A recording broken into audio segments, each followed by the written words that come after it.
Bonjour, moi c'est le docteur Titi Moïse. Je suis médecin chef de service de gynécologie obstétrique de l'hôpital général de Turquie. Notre priorité, il faut dire que en termes de médicaments, déjà l'ocytocine sort au premier plan. Ensuite, nous utilisons aussi pratiquement tous les anti-anémiques, donc les médicaments pour prévenir l'anémie, la vitamine B12. Nous utilisons beaucoup aussi les antipaludiques. Il faut dire que le paludisme sur une grossesse est considéré comme un paludisme grave, considéré comme grave.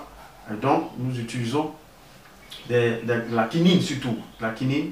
Et il faut dire aussi que nous pouvons utiliser aussi les ACT, c'est-à-dire que les médicaments antipaludiques qui sont combinés, donc la Téméter plus la lumefantrine, ou bien la moutiakine et la téchunate.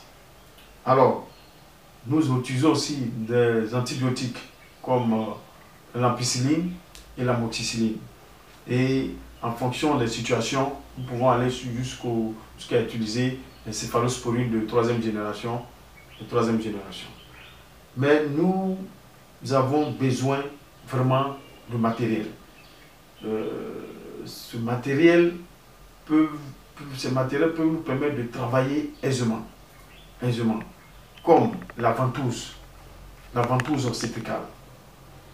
Vraiment, c'est un appareil qui ne coûte rien, mais qui fait beaucoup de travail en gynécologie obstétrique pour éviter, pour réduire considérablement les morts in utero, pour éviter aussi que nous fassions des décès néonataux. Parce que lorsque la tête est la vulve et qu'il y a un défaut d'expression, surtout qu'il ne faut pas faire l'expression, donc la femme n'arrive pas à pousser, vraiment la ventouse peut nous permettre d'extraire l'enfant. Nous avons besoin aussi de l'appareil de stérilisation, soit un popinel ou bien un autoclave. En tout cas, il nous faut un appareil parce que le service de gynécologie n'en dispose pas. Nous prenons nos matériels pour aller en chirurgie et donc c'est vraiment tout un problème. Donc un stérilisateur. Nous avons aussi besoin d'un appareil qu'on appelle écho Doppler fœtal pour écouter les bruits du cœur fœtaux lors de l'accouchement, la surveillance pour éviter, n'est-ce pas, les décès néonataux. Il faut, ou bien, surtout en gynécologie, nous, obstétrique, nous appelons les souffrances fœtales aiguës lors, n'est-ce pas, de la surveillance du travail d'accouchement. Il faut quand même écouter les BDC. Donc, le code Doppler fœtal va nous aider à faire ce travail-là et éviter vraiment de faire des accouchements avec mort-née. Les lampes d'examen gynécologique, nous en avons besoin. Les livres d'examen sont aussi défaillants. Même un appareil d'échographie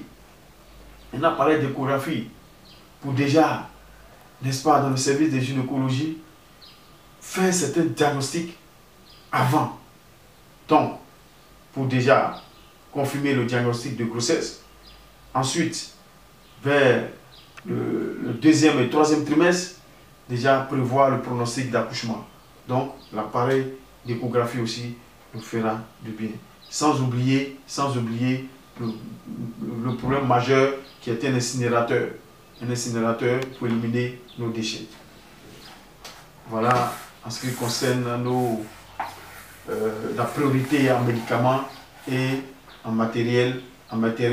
Je n'oublie pas aussi les boîtes d'accouchement, les boîtes de césarienne et les boîtes d'hystérectomie. Ok. Merci.